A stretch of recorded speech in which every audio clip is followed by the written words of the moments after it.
justo cuando el sol empezaba a subir. Eran las 7:42 de la mañana del 17 de agosto de 1944. Bajo el ala izquierda de un avión P-38 Lightning, el sargento técnico James McKenna permanecía agachado cerca de la pista. La tierra aún estaba fría, húmeda por el rocío. Su mirada iba hacia el teniente Robert Hayes, que revisaba su equipo antes de subir. Este hombre tenía 23 años, había cumplido ya 6 salidas, aunque sin resultados visibles. Nadie lo decía en voz alta, pero todos sabían que tan fina era la línea ese día. Desde algún punto más allá del mar llegaban noticias: 18 cazas japoneses tipo Shiro estaban en camino. Eran máquinas rápidas, diseñadas para atacar desde arriba. Y Hayes, con su avión amarrado al suelo todavía, preparaba los controles. En unos minutos despegaría justo hacia donde venían ellos. 8 meses llevaba McKenna con los P-38. Los tenía calados hasta en los huesos. 2 motores, 2 colas, rápido como pocos si iba derecho. Arriba, muy arriba, era una bestia sin igual. Aún así, algo lo hacía peligroso: cada día mataba a más pilotos norteamericanos por un fallo profundo. ¿Girar como un Shiro? Ni hablar. Liviano como una hoja seca, el Shiro giraba con rapidez. Mientras tanto, el P-38 tardaba el doble en reaccionar durante los giros ajustados. En medio de ese retraso, muchas veces ya era demasiado tarde. Un giro con un Shiro era algo que los pilotos de P-38 no podían permitirse, según lo enseñado en Estados Unidos. Evitar esos duelos a cualquier costo era la norma. La ventaja venía por arriba, desde mayor altura. Caer rápido sobre el objetivo marcaba la diferencia. El fuego entraba solo durante el descenso. Subir otra vez ponía distancia entre ambos. Atacar sin detenerse era clave. Quedarse dando vueltas era caer en su juego. 5 veces lo probó Hayes, esa táctica. Nada. Nunca resultó. Demasiado listos eran los Shiro. Hacían creer a los aviadores norteamericanos que viraban sin rumbo, luego entraban más rápido en la curva, se colgaban detrás, y abajo iban ellos. 37 P-38 perdió la quinta fuerza aérea desde hace 6 semanas. Casi todos cayeron cuando quedaron atrapados dando vueltas sin salida. Demasiados pilotos habían muerto ante los ojos de McKenna. Jóvenes, la mayoría apenas muchachos. Se subían a sus P-38 con seguridad, y regresaban en cajas, si es que regresaban. Según el manual de vuelo, la culpa era del aviador. Los instructores repetían que desobedecían las normas. Él, sin embargo, conocía otra historia. Los cables de control resultaron ser el verdadero inconveniente. Jamás fueron los pilotos. Por las colas dobles del P-38 pasaban los cables de los alerones rumbo a la parte trasera. Desde ahí, seguían hacia adelante usando poleas que llegaban hasta las alas. Había algo de juego en todo ese montaje de cuerdas tirantes. No era excesivo, puede ser unos 9,5 milímetros si sumas toda la flexión posible. Aún así, ese mínimo espacio muerto causaba un leve desfase, el timón respondía con pausa tras mover el mando. Cuando volaban rápido, eso no tenía relevancia. En cambios lentos y giros ajustados, ese pequeño instante de demora definía si lograbas seguir en el viraje de un Shiro o caías fuera de él. 2 meses antes, McKenna le mencionó eso al encargado de ingeniería. Aunque el técnico respondió que la tensión del cable cumplía con lo requerido. La fabricante aceptaba ese margen por diseño. Cambiarlo significaría perder la cobertura para el avión. Tampoco contaban con permiso los técnicos del lugar para cambiar nada en los mandos de vuelo. Hacía falta el visto bueno de los ingenieros de Lockheed, claro está. Y la sede de esa empresa quedaba a 7.000 millas exactas, allá por California. Así fue como McKenna decidió actuar, aunque rompía cada norma del manual de mantenimiento de la Fuerza Aérea del Ejército. De un avión estropeado sacó un tramo de cuerda de piano. Ese pedazo lo midió, 6 pulgadas exactas. Luego le dio forma de Z con sus propias manos. Finalmente, lo colocó como sustituto del tensor en el cable de mando del alerón izquierdo del teniente Hayes. 8 minutos duró el ajuste.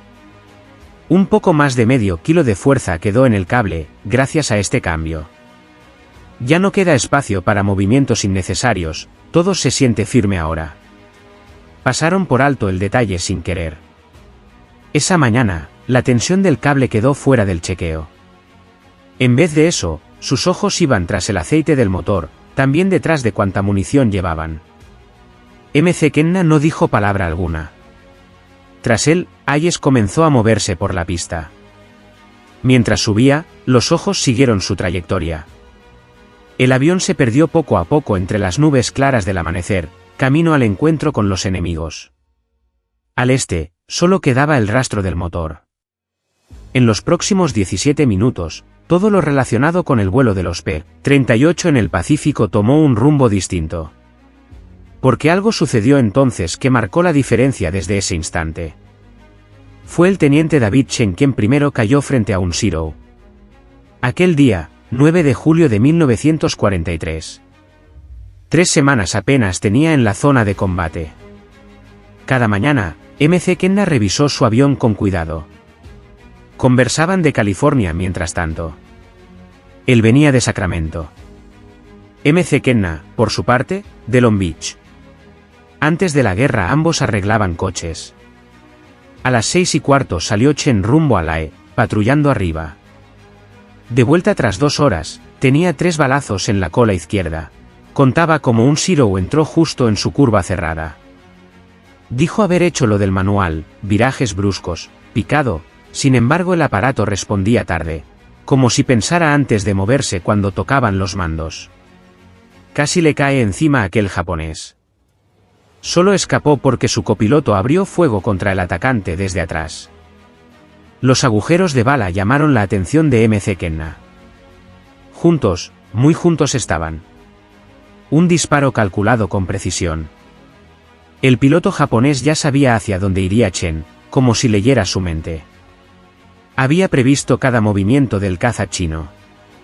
Imposible parecía eso, salvo que algo hiciera lento a Chen.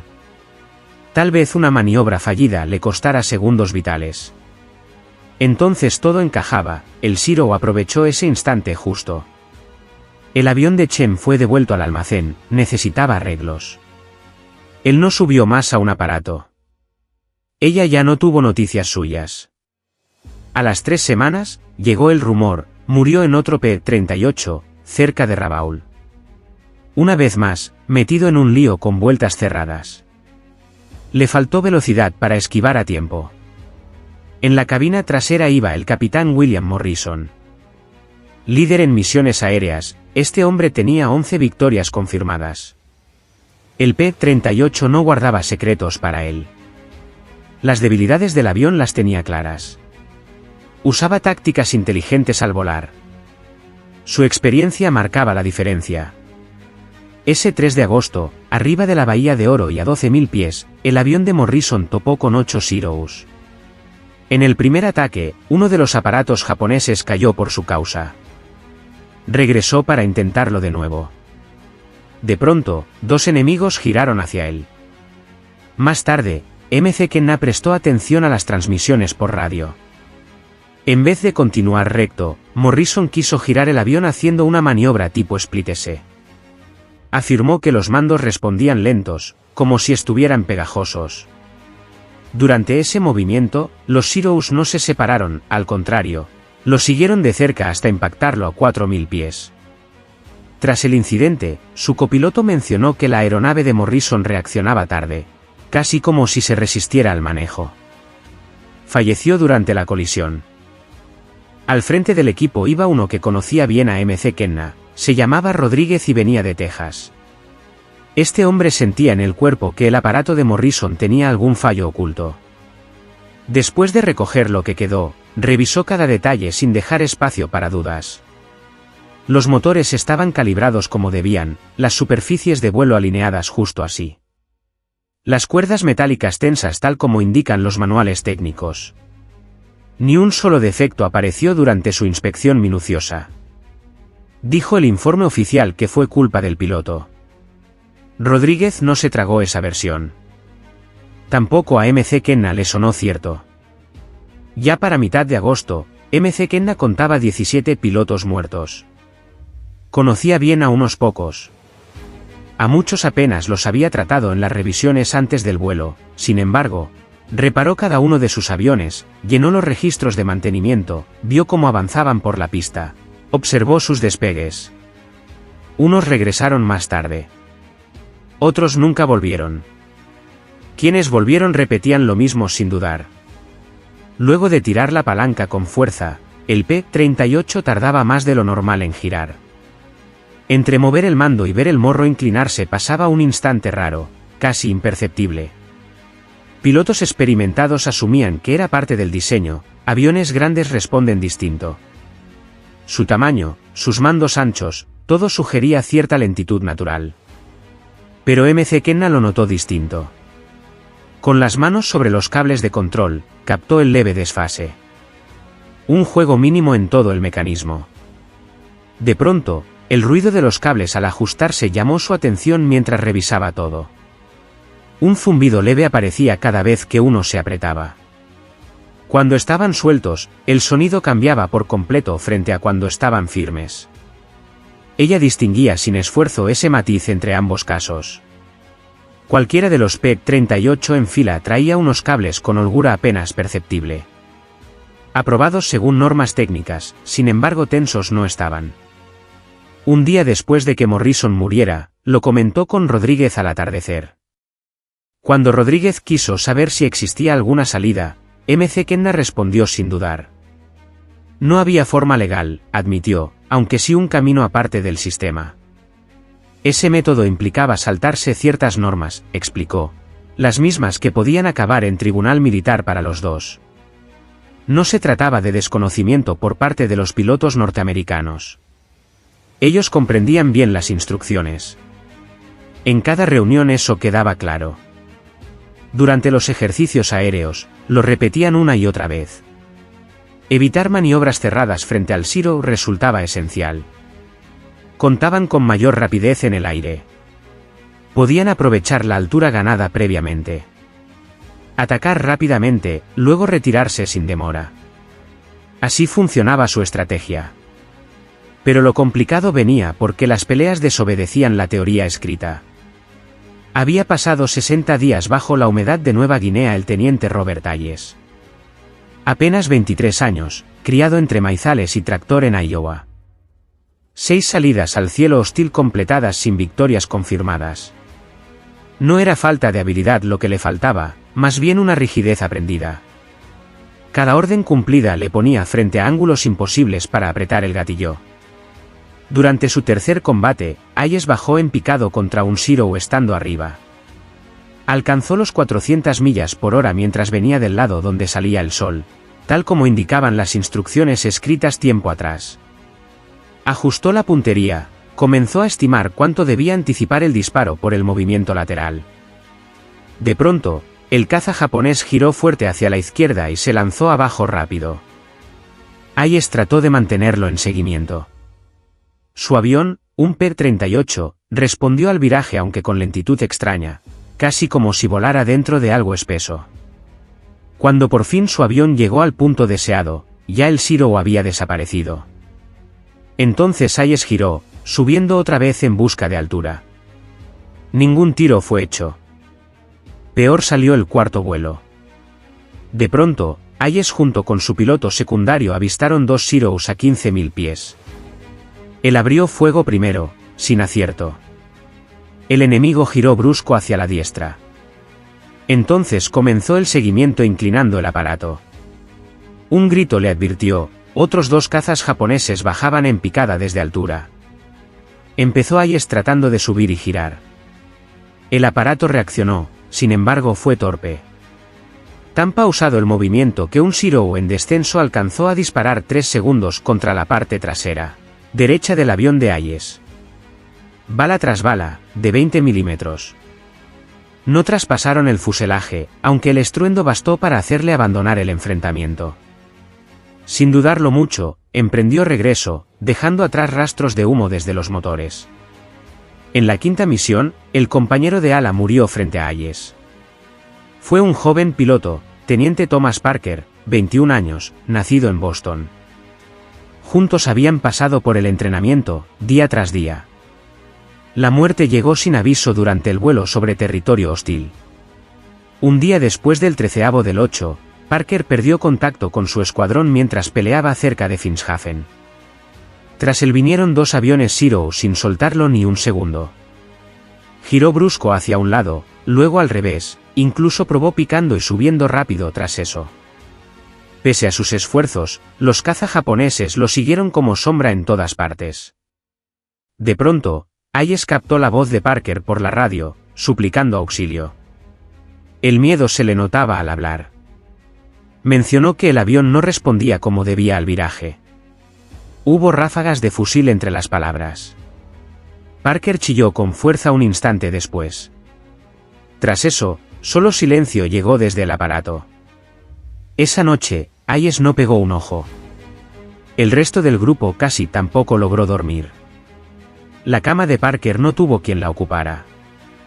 Sin decir mucho, sus cosas se guardaron y mandaron lejos. Su avión, el P-38, acabó marcado sin vuelta posible. Un informe revisado ese día mostraba el avión en condiciones normales. Aunque la explicación dada apuntó al piloto, por movimientos bruscos ante una amenaza. Aquella mañana, McKenna revisó el avión de Parker antes del accidente. Nada mostraba fallas. La sincronía del motor era correcta, además, las superficies de control estaban alineadas justo como debían. Los cables mantenían la tensión indicada. Ese aparato volaba sin problemas. Pero Parker ya no vivía. McKenna comprendía la razón. Un instante apenas distinto en las palancas, un leve juego que el libro daba por válido. Fue eso lo que acabó con Parker igual que terminó con Morrison, con Chen, con 14 más. El aire pesaba con ese hedor. Cada día, antes del amanecer, McKenna llegaba al sector de reparaciones. Nafta de jet le picaba en las fosas nasales, seguido por el calor metálico de motores usados, mezclado con aceite oscuro que goteaba sin control. Ese aroma denso marcaba el inicio de cada misión. Unos cuantos aparatos regresarían al atardecer, muchos se perdían entre nubes o tierra remota. A la luz gris del nuevo día, ella repetiría los mismos gestos, limpiar piezas rotas, revisar cables flojos, mientras jóvenes subían a cabinas frías, confiando en engranajes que tal vez fallaran segundos después de despegar. Aquella noche del 16 de agosto, Hayes llegó hasta donde estaban las reparaciones. Allí vio a McKenna ajustando su P-38. Le lanzó la pregunta sin rodeos: ¿habría forma de que el aparato girara con más agilidad? Cualquier cosa serviría. Dijo que las normas le daban igual. Simplemente necesitaba una posibilidad. De repente, McKenna clavó los ojos en Hayes. En su rostro, el temor se mezclaba con una angustia profunda. Un joven consciente de que el tiempo se le escapaba. Nada parecía capaz de detener lo inevitable. Su destino colgaba de un hilo tenue. Más tarde, McKenna indicó a Hayes regresar al día siguiente. Tal vez entonces encontraría una solución. Esa noche, McKenna estuvo sin compañía. Tras las 11, el hangar de mantenimiento se quedaba en silencio. Dormían casi todos los miembros de la tripulación. De vez en cuando, llegaban ecos lejanos de generadores junto al repiqueteo de insectos chocando con las lámparas altas. Lo que flotaba en el ambiente era un aroma a aceite usado mezclado con aire húmedo del trópico. Arrancó la tapa de revisión en la parte trasera izquierda del avión de Hayes. El calor del día todavía palpitaba bajo sus dedos en la chapa metálica. Por dentro, un hilo para mover los alerones serpenteaba entre ruedecitas giratorias rumbo atrás, hasta desaparecer donde terminaba el fuselaje. Con las dos manos agarró el cable McKenna. Notó cierto movimiento. Tal vez unos pocos milímetros sueltos antes de que se tensara del todo. Tenía las palmas manchadas de aceite. Le ardían los dedos tras horas ajustando piezas. Aún así, ese pequeño desliz no pasó desapercibido. Algo fallaba. Lo supo enseguida. De un P-38 recuperado salió la cuerda de piano. El aparato había girado fuera de control al aterrizar, apenas 14 días atrás. Aunque ya solo servía como desecho, McKenna extrajo piezas aprovechables antes de entregarlo al depósito. Entre ellas, 6 pulgadas de cable metálico muy resistente, usado para equilibrar el timón. Lo guardó en su estuche de herramientas, sin propósito claro entonces. Hoy entendió para qué estaba destinado. En el suelo del hangar, entre virutas y sombras largas, comenzó con el alambre y los alicates. Forma de Z, dijo para sí mientras presionaba metal frío. Rígido como un viejo hábito, resistía cada curva que intentaba imponerle. Las manos le fallaron ya una vez, después otra, en la segunda, el filo mordió el pulgar. Sangre brotó despacio, manchó el hilo metálico, volviéndolo difícil de sostener. Frotó todo contra el muslo del overol, rojizo sobre tela azul, luego retomó sin pausa. Tardó 8 minutos hasta que la curva quedara bien. Con forma de Z, funcionaría jalando desde dentro. Un poco de tensión extra en el cable bastaba para quitar cualquier juego. Fue complicado ponerlo en su lugar. Adentro de la cola, casi no había sitio. Mientras sujetaba una linterna con una mano, McKenna maniobraba con la otra. La luz temblaba un poco. Entre los cables, las sombras danzaban sin orden. Pecho contra metal, el hombro le quedó aprisionado. La fría línea de metal le cortaba la piel del brazo. Aunque soplara una brisa oscura, notaba gotas bajando entre los omóplatos. Se quitó el cable donde se une a la polea. Los dedos le temblaban al agarrar el pasador de horquilla. Se le escapó de las manos. Sonido metálico mientras rodaba hacia atrás. Tardó 5 minutos buscándolo entre sombras. Fuerte golpeaba su corazón sin parar. Encontrándolo el ingeniero ajustando algo prohibido en los controles del avión, vendría la corte marcial. Condena segura, expulsión humillante, encierro quizás. Sin embargo, la vida de Hayes corría peligro si McKenna no actuaba pronto. Entre el final del cable y la polea, colocó el tensor hecho con alambre de piano. Luego unió otra vez el cable. Quedaba muy justo. Empujar el pasador en forma de horquilla exigió fuerza. Al encajar por completo, comprobó la tensión manualmente, jalando el hilo. 0 juego detectado. Al moverlo, la pieza de mando respondió sin demora. Resultado exacto. Fue McKenna quien volvió a colocar la tapa del acceso, pasó un trapo por las llaves inglesas, quitó el rastro rojo del cable junto con lo que tenía en los dedos. Abandonó el cobertizo justo cuando el reloj marcaba 1:15. Hacía calor aquella noche, el aire no se movía. Desde lejos llegó un ruido sordo, como de máquinas volando. Tal vez eran aviones enemigos acercándose desde Japón. Ese zumbido le tensó las entrañas. Terminaba de ajustar un sistema de control aéreo sin permiso. Usó una pieza que no estaba en el catálogo oficial, incumplió unas 12 normas como mínimo. Falla ese arreglo durante el vuelo, Hayes cae desde el cielo, McKenna responde por todo. Pero en caso de que funcionara, la vida de Hayes dependía de eso. En la madrugada, McKenna subió a su cama de arriba sin cerrar los ojos ni un instante. Fijó la vista en el cielo raso mientras las horas pasaban lentas. El alba llegó cuando aún seguía despierto, quieto bajo las mantas. La luz clara entró por la ventana justo antes del primer sonido del día. Tras el alba, fue hasta la pista. Mientras cargaban combustible, también colocaban equipo en la nave de Hayes. Él apareció rumbo a una reunión breve. Luego subió al puesto de mando. La mañana apenas empezaba.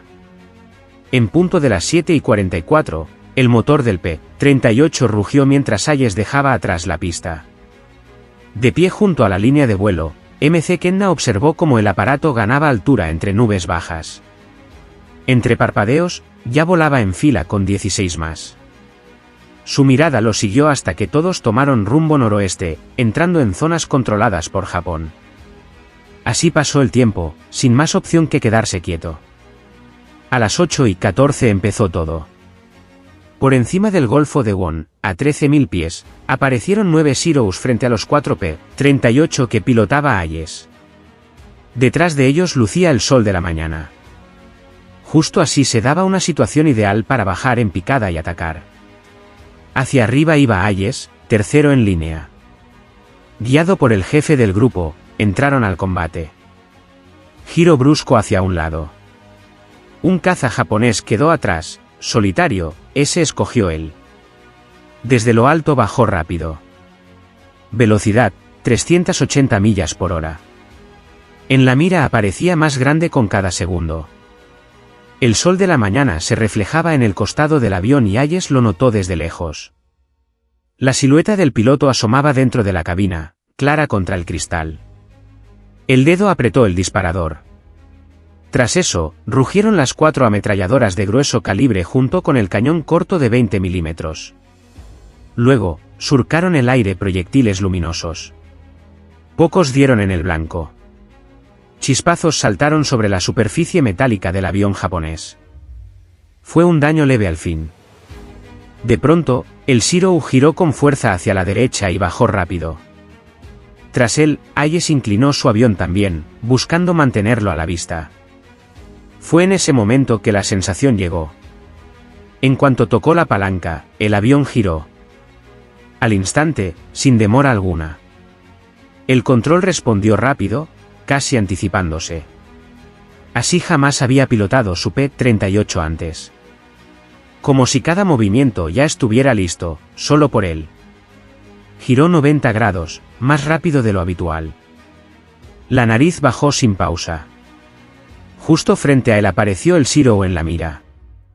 Volvió a apretar el gatillo. 3 segundos de fuego continuo.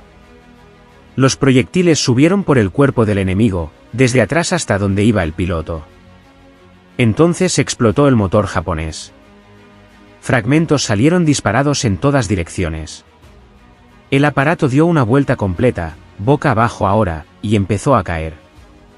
Dejaba tras de sí una línea oscura mientras se hundía entre los árboles. Un grito rompió el aire justo después del primer avión caído por Hayes. Encima, una voz alertaba, venían cazas japoneses en picada. Levantó la vista. 3 figuras oscuras se acercaban rasantes, veloces como sombras sobre el mar. Alguien allá arriba acababa de perder a un aliado. Eso cambiaba todo. El cielo ya no era seguro. Pero los Zeros bajaban con ventaja en velocidad. A pesar de que Hayes había acelerado ya, la altura se perdía rápido. Entonces decidió girar arriba, hacia el combate. No le quedaba otra salida. Hacia arriba tiraba todo dentro de él, correr sin parar. Así decía la regla. Solo que esta vez, obedecer era terminar aquí. Giró con fuerza hacia la izquierda. Lanzó el control.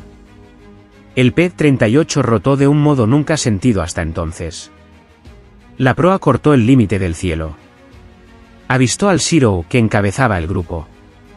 Daba vueltas intentando alcanzarlo, aunque no contaba con que Hayes cambiara de dirección tan pronto. Quedó mal colocado aquel caza japonés. Al descubierto.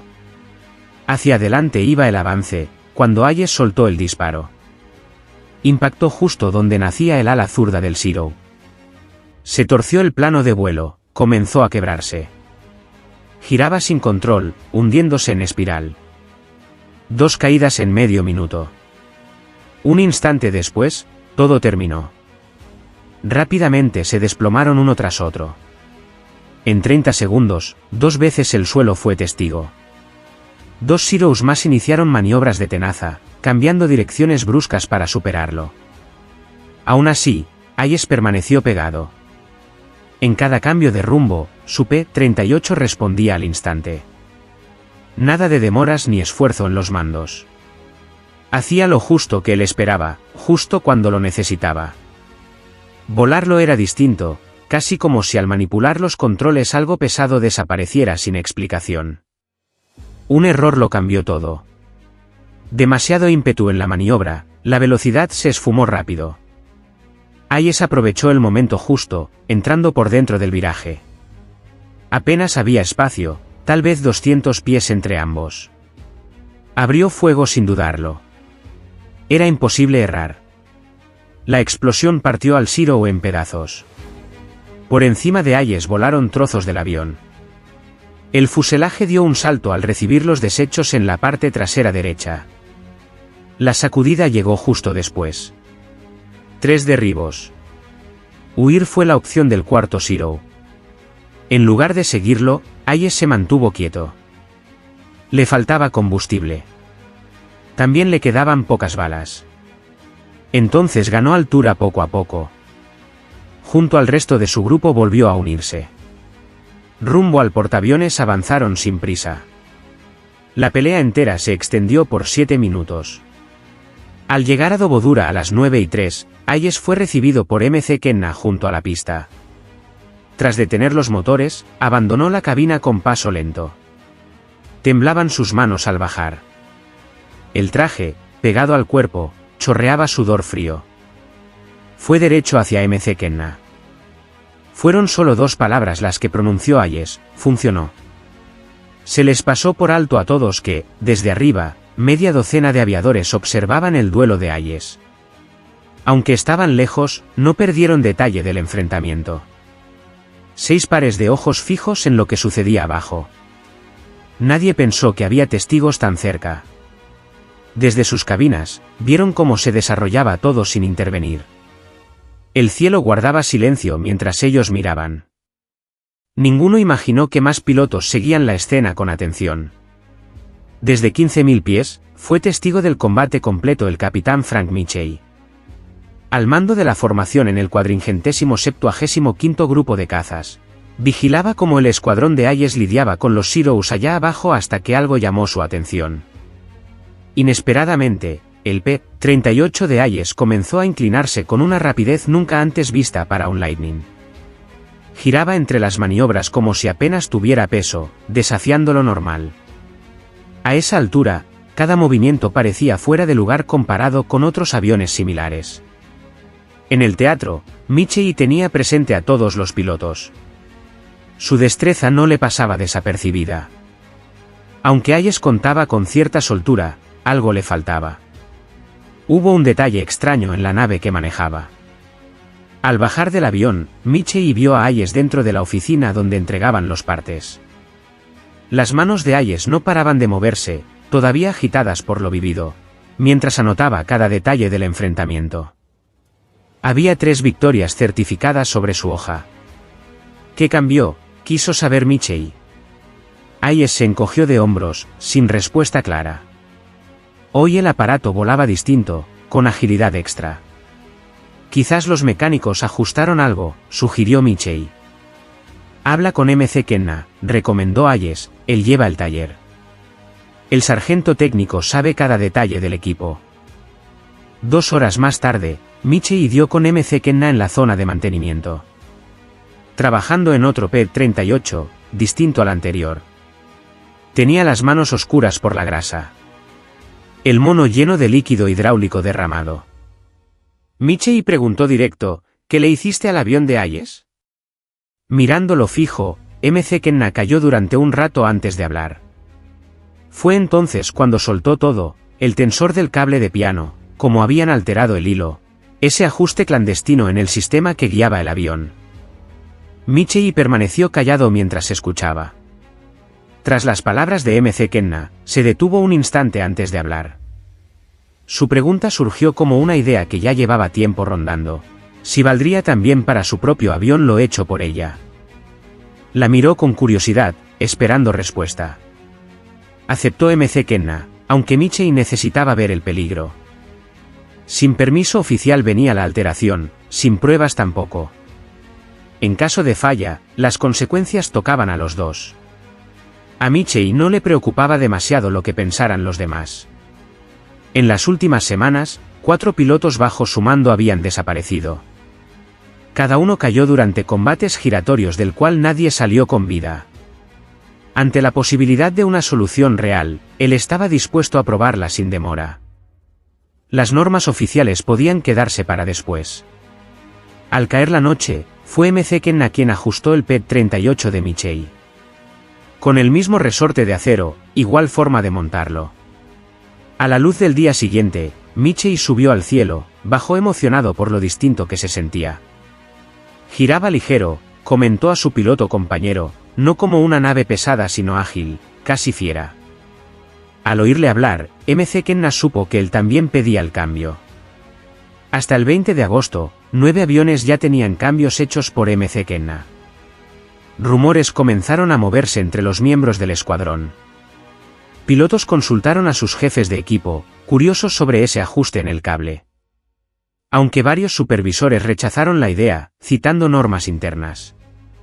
Un puñado, sin embargo, decidió arriesgarse y ver qué pasaba. Fue MC Kenna quien les enseñó el paso. Cada metro de cuerda de piano, cortado con precisión.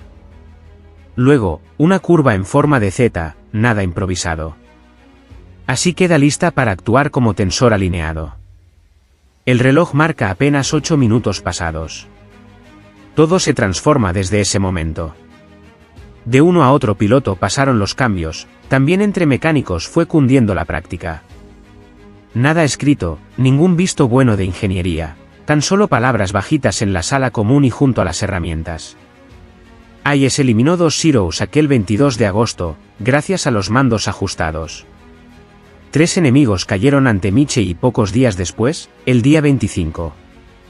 Poco a poco, otros aviadores regresaban tras sus salidas con victorias marcadas.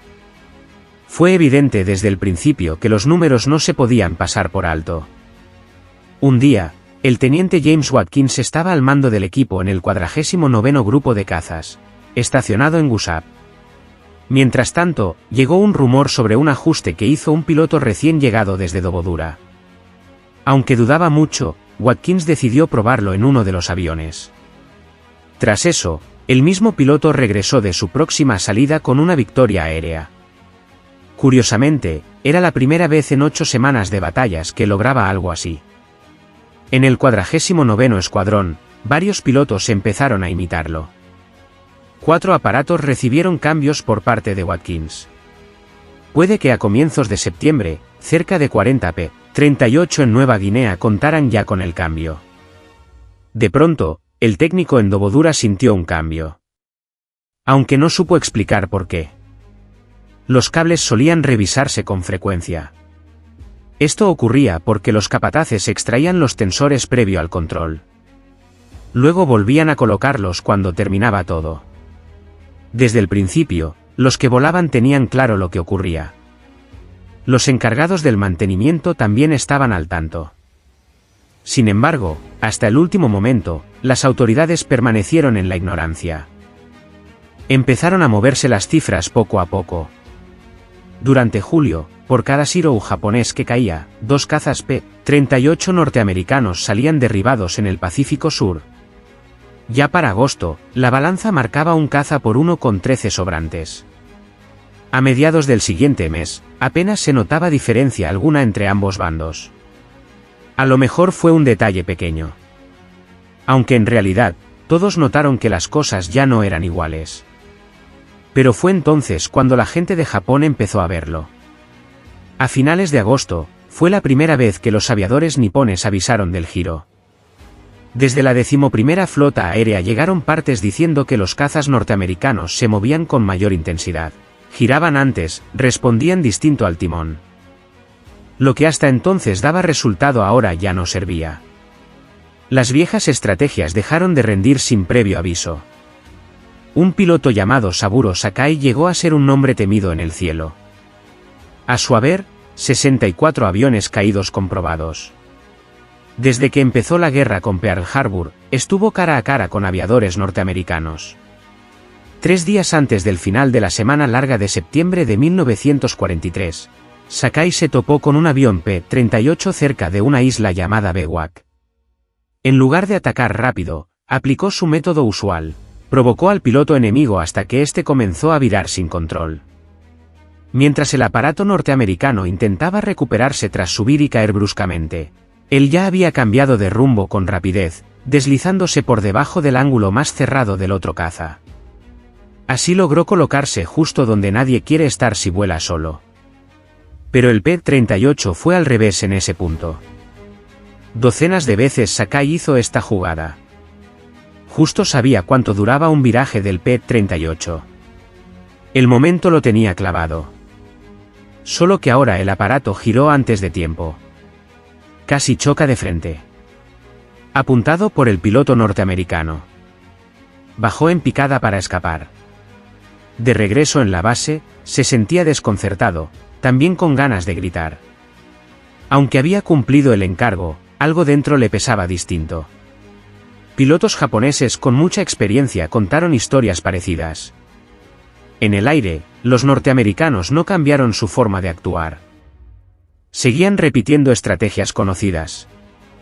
Aún así, sus máquinas reaccionaban al instante. Poco a poco, aunque lo justo para marcar la diferencia. Lo necesario para romper ese ritmo en el que los aviadores del Japón ya se habían acostumbrado a moverse. Algo en el aire hizo dudar a los analistas japoneses. Entre escombros de un P-38 caído, buscaron pistas sin prisa. A primera vista, todo parecía como antes. Las piezas bajo el ala no mostraban ajustes raros. El motor, por ejemplo, era el mismo de siempre. En cuanto al armamento, ni una diferencia clara apareció. Hasta donde podían ver, nada distinto estaba pasando. Dentro de la cola se escondía algo que en Japón nadie vio venir. Un fragmento de alambre de piano, 6 pulgadas largas, imitaba piezas normales. Aunque lo hubieran visto con sus propios ojos, quizás no habrían captado para qué servía. No se trataba de un avance bélico ni tampoco de un motor distinto. Tan solo un ajuste discreto en la tensión del cable, casi invisible. Ese pequeño cambio, sin embargo, acabó con muchos pilotos. A mitad de septiembre, los aviadores nipones veían caer sus aviones frente a los P-38 como nunca antes en el conflicto. Eso afectó fuertemente su ánimo. Por 2 años, los aviadores de Shiro controlaron el aire con virajes ajustados. Ellos creían superiores en movimiento frente a lo que pilotaban los norteamericanos. Aquella seguridad empezó a desvanecerse. Quienes antes atacaban sin dudar ahora miraban 2 veces. La certeza sobre sus métodos se fue apagando poco a poco. Por allí, los pilotos japoneses ajustaron formas.